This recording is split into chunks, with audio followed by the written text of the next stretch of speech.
Assalamualaikum Sobat Horor. Gimana kabarnya hari ini? Saya berharap kalian selalu sehat, bahagia, dan diberi keberkahan hidup. Dan jangan lupa tetap bersyukur. Juga jangan lupa subscribe, comment, and like. Kali ini saya akan membawakan kisah horor yang saya dapatkan dari narasumber yang kisahnya ditulis kembali di webnya Indozone. Bagaimana ceritanya? Langsung kita simak. Saya adalah seorang perawat di salah satu rumah sakit di Jakarta. Malam itu saya dan 2 orang teman saya sedang bertugas shift malam. Seperti biasa, kami secara bergantian mengurus kebutuhan dari satu pasien ke pasien lainnya.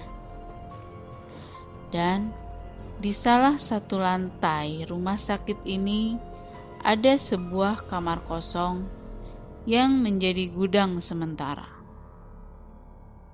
Entah kenapa kamar itu dikosongkan di antara baris kamar yang semua terpakai.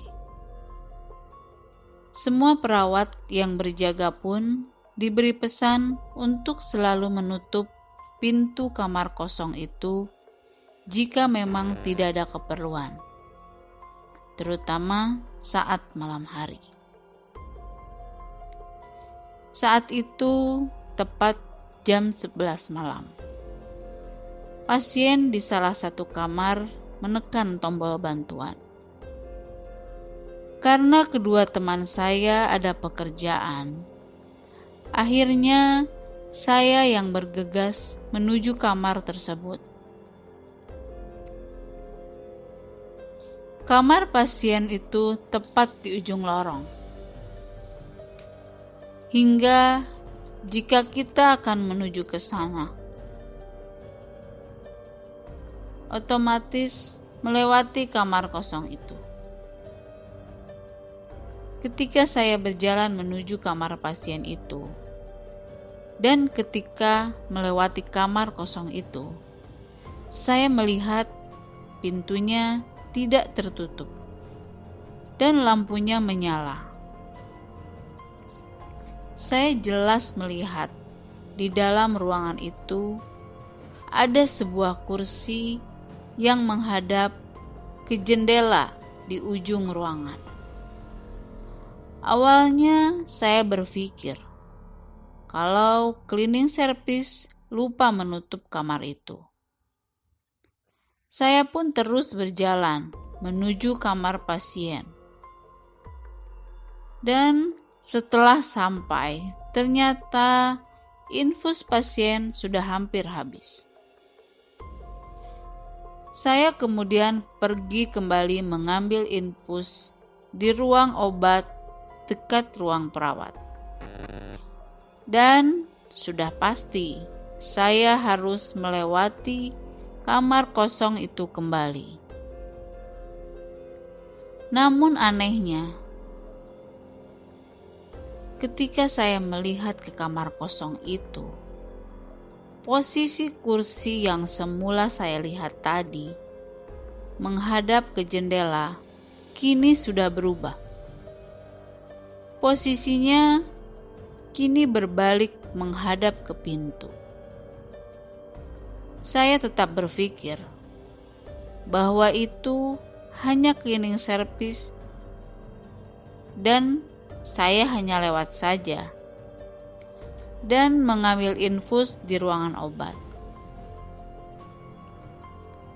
Setelah itu saya bergegas kembali menuju ke ruang pasien.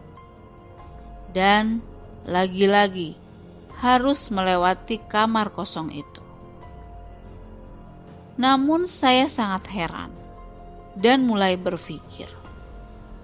Ketika saya melihat ke kamar kosong itu, kenapa posisi kursi saat itu sudah di tengah ruangan?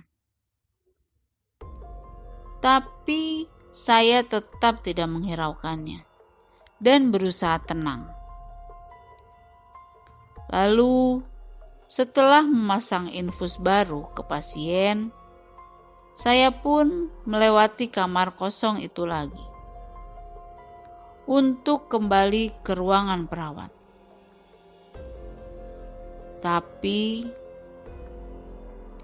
ketika saya lewat kamar kosong itu, tiba-tiba sontak saya langsung kaget, lemas, dan menangis. Saya melihat posisi kursi itu sudah berada dekat di depan celah pintu. Dan yang membuat saya lemas, saya melihat ada sesosok makhluk duduk di situ dengan wajah yang sangat menyeramkan. Dengan memandang ke arah saya. Lalu sekuat tenaga saya berusaha berlari. Rasanya kaki ini berat sekali. Ruangan perawat yang hanya beberapa meter saja, rasanya seperti jauh sekali.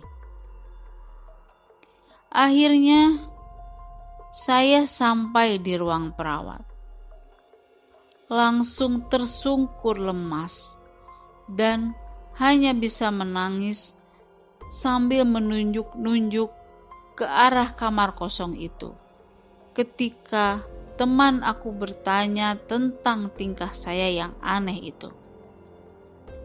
Setelah saya diberikan minum dan sedikit tenang, akhirnya saya bisa mulai menceritakan semua ke teman saya. Teman saya hanya berusaha menenangkan. Keesokan harinya, setelah pulang, badanku demam. Dan akhirnya saya memutuskan untuk pindah kerja di rumah sakit lain.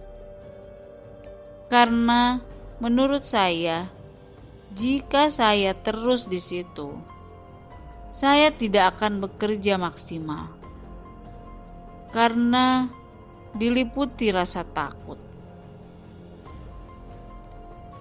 Oke, terima kasih buat Indozone yang telah menulis cerita dari narasumbernya. Ya, kalau menurut saya sih yang namanya ruangan kalau dibiarkan kosong ya, apalagi lama mungkin. Biasanya sih suka ada yang nempatin sesuatu yang tidak bisa terlihat ya. Mungkin sih. Ya oke, dan terima kasih juga ya buat sobat horor semua. Udah masih setia mendengarkan podcast horor tengah malam. Tetap selalu jaga kesehatan buat kalian yang masih harus kerja dan bahkan sampai harus pulang larut malam. Semangat terus karena kalian luar biasa. Sampai ketemu lagi di cerita horor selanjutnya. Tetap di podcast horor tengah malam. Wassalamualaikum warahmatullahi wabarakatuh.